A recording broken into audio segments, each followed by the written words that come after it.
Hey everyone, it's Ingrid here from Conducting Artistry, and today we're going to talk about how to practice dynamics. Now, when we're practicing dynamics, there are often actually two different things that we want to get better at. One is playing the dynamics themselves, and the second one is actually being able to read and respond to the dynamics that are on the page. So the first thing we're going to talk about is how to get better at playing the dynamics themselves. So the best way to practice this is on a long note or on a scale, or something that you don't have to think about the notes for. So I've got my horn. The first thing I'm going to do is just play one note. And right now I'm going to play my F, or concert B flat. And I want to start by playing that at a comfortable dynamic level, maybe mezzo forte.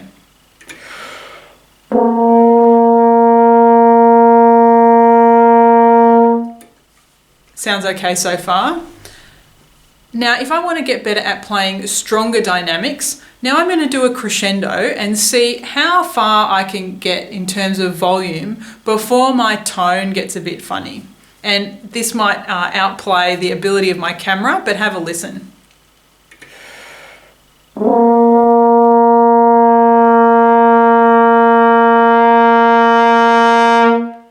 Now you can hear that when I just got right to the end there, the sound was starting to get a little bit brassy. And that's really common in brass instruments, and in woodwind instruments, you might hear that the sound is getting a bit harsh or a little bit more brighter in tone quality, or a bit more squawky. So see if you can find where is that spot where the tone color or the sound quality of the instrument starts to change for you. I'm going to do it again.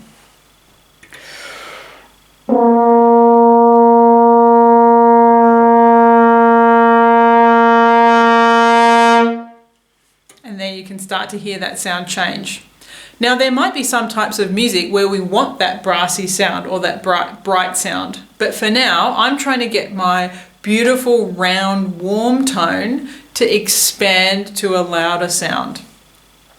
So now what I'm going to do is I'm going to go back up to that level again where it starts to get brassy. And then I'm going to back off a little bit so that I can feel where is the spot where I've still got that good round tone quality.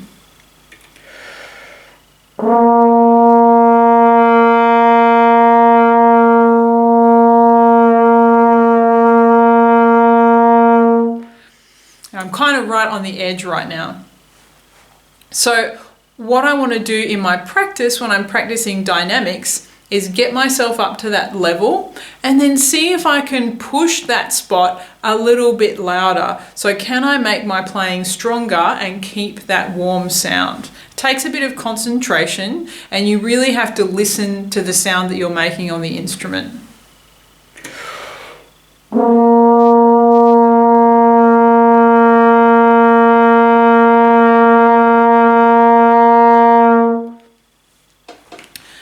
So that's putting it at the top of our dynamic level. To work on our quiet playing, we can do exactly the same thing.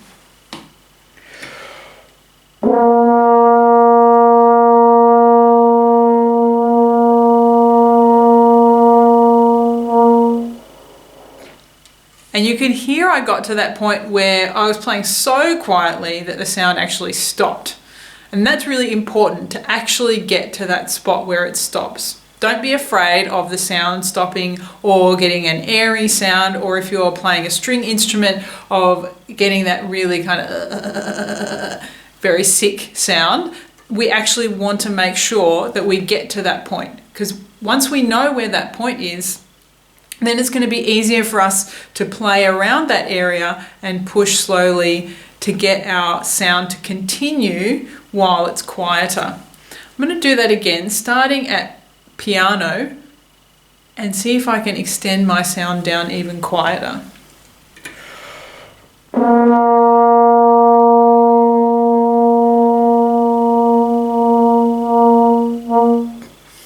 Now you can hear there was a bit of more, and I noticed for me as a wind player that was because of my airstream, that maybe my airstream was stopping being steady as I was going quieter. As I was trying to slow it down, it got a little bit jerky, and you'll probably notice that as well. So then we want to work right at that edge level, just like we did on the loud dynamics, to see if we can maintain a sound at that quiet level. I'm going to start a bit above it, go to it, and see if I can continue it.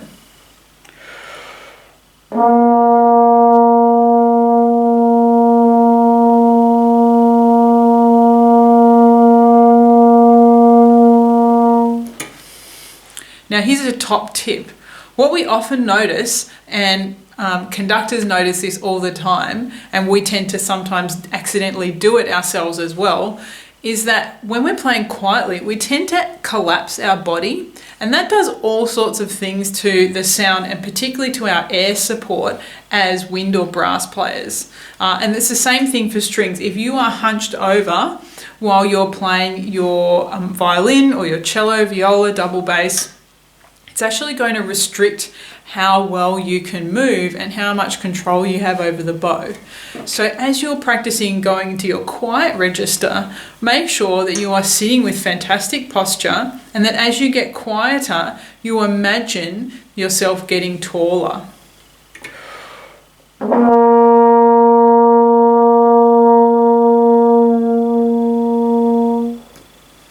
You can hear again, I got to that spot where the sound stopped.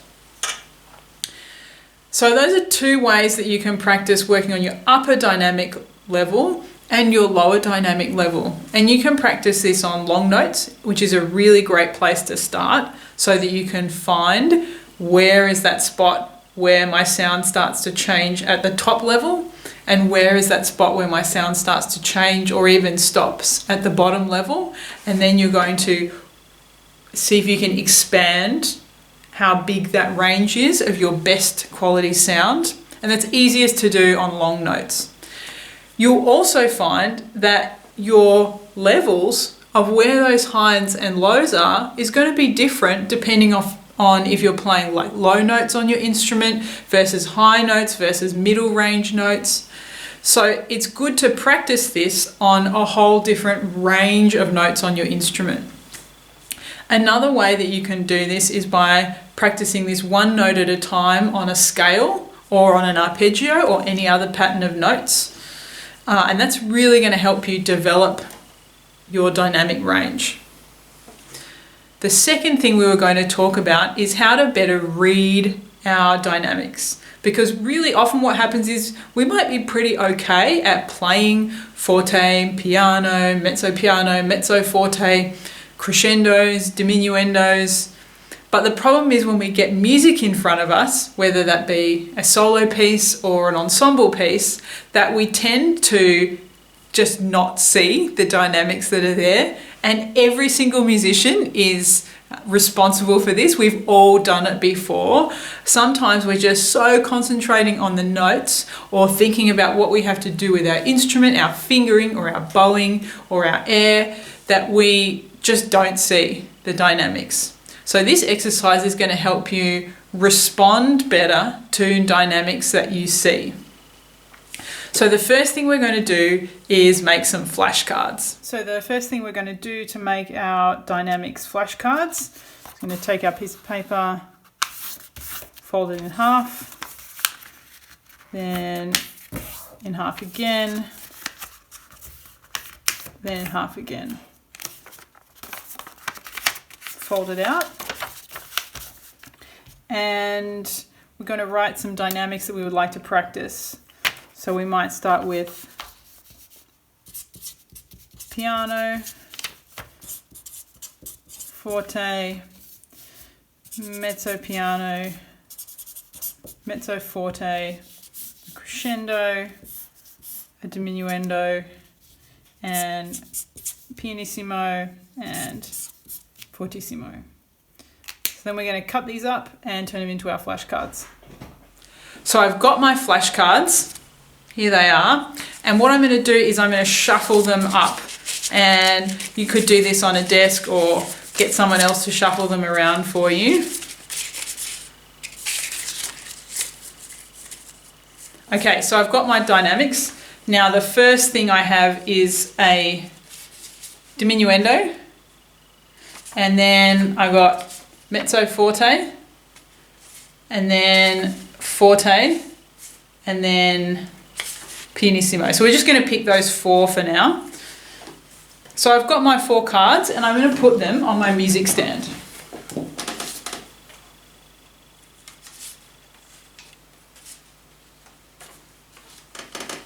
Now the next step is, you can do this with a piece of music, or again you could do it with a scale or a tune that you know. So I'm going to do it with Twinkle Twinkle Little Star, and I'm going to let each flashcard go for 1 bar. So I'm playing at the moment Twinkle Twinkle Little Star by memory because I know how it goes. You could do something even more simple like Hot Cross Buns, and my job is going to be to do each of those 4 dynamics, 1 for each bar. And if I get to the end of the piece and I've still got flashcards to go, that's fine. Or if I get to the end of the flashcards and I've still got music to play, I'm just going to go back to the start. So let's have a listen to what Twinkle Twinkle sounds like with these 4 dynamics.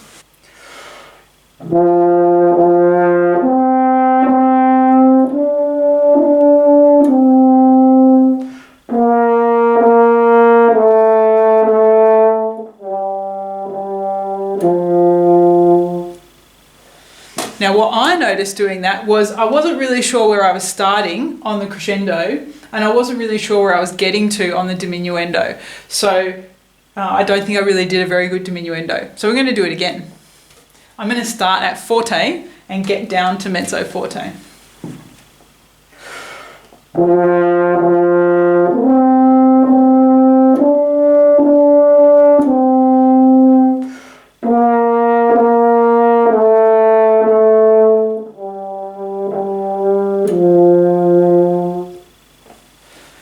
Now, what's really good about doing this with a piece that you know off by heart is that you're training your brain to really be focusing on the dynamics, because we're not worrying about notes or rhythms or fingering.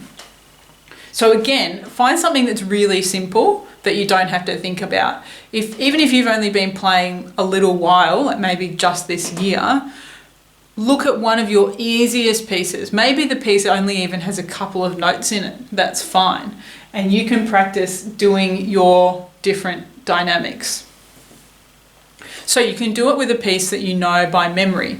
The second step you could do is to apply these dynamics to a piece that you might already have that does or doesn't have dynamics written on the music. So for example, I've got a study here.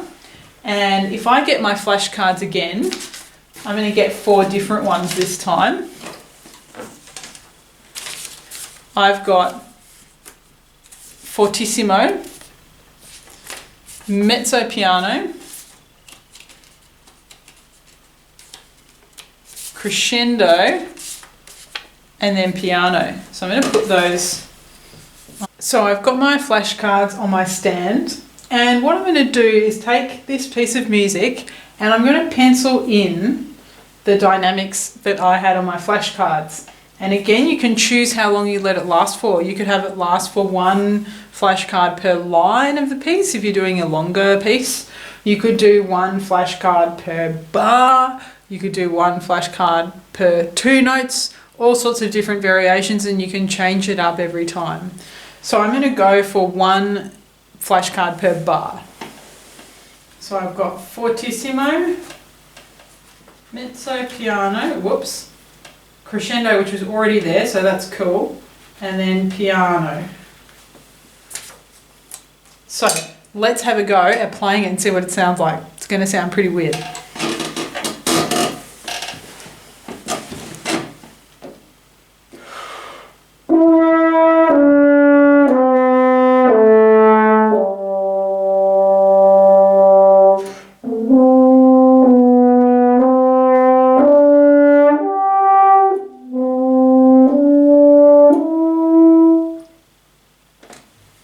That was kind of interesting, and I was really concentrating on the dynamics that time. Let's mix the flashcards up.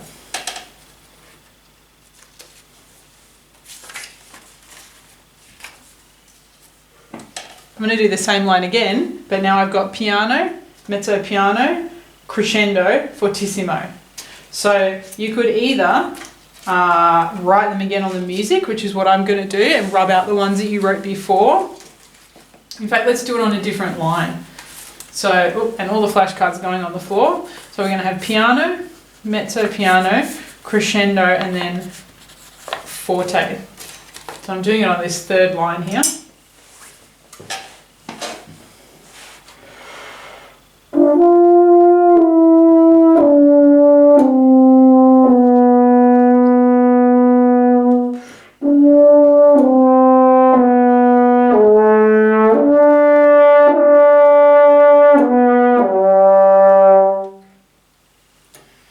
So it kind of had a different feel to it, didn't it?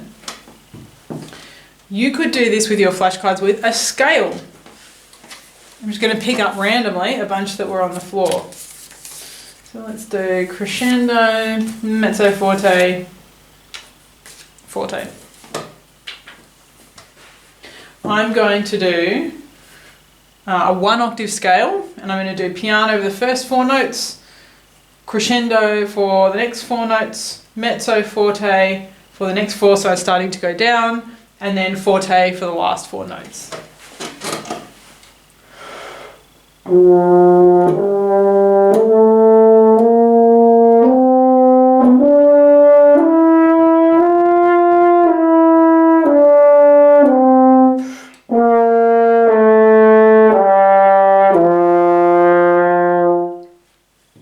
So what this is teaching me, even as a really experienced musician and teacher, is that I need to concentrate really hard to play the dynamics exactly right. And what it's also helping me do is really listen to my sound. Is it actually different between mezzo forte and forte? Am I really doing a crescendo? Am I really getting from piano to mezzo forte? Did I do that crescendo over the whole 4 beats, or did it go up quickly, or did it stay small and then go up right at the end? These are all things that you can listen for in your practice. And one thing I'd really recommend doing is recording your practice on these dynamics while you're doing it. You could use a voice memo app, or you can put your phone on your music stand and have the camera facing you, because that's going to help you tell as well from your personal experience playing it, but also from an outside ear, like having a little audience in the room. Am I really doing what I think I'm doing? Can I hear the difference between those different dynamics? Because ultimately what we want to be able to do is not just think that we're doing it, but make sure that it's actually audible and that our audience who we're playing for can actually hear the difference in the dynamics. I hope this video has been useful for you. If you enjoyed it, please share it with your friends. Click below to subscribe to the playlist for daily videos about practice and interviews from composers. Stay well, look after yourself, and happy practicing.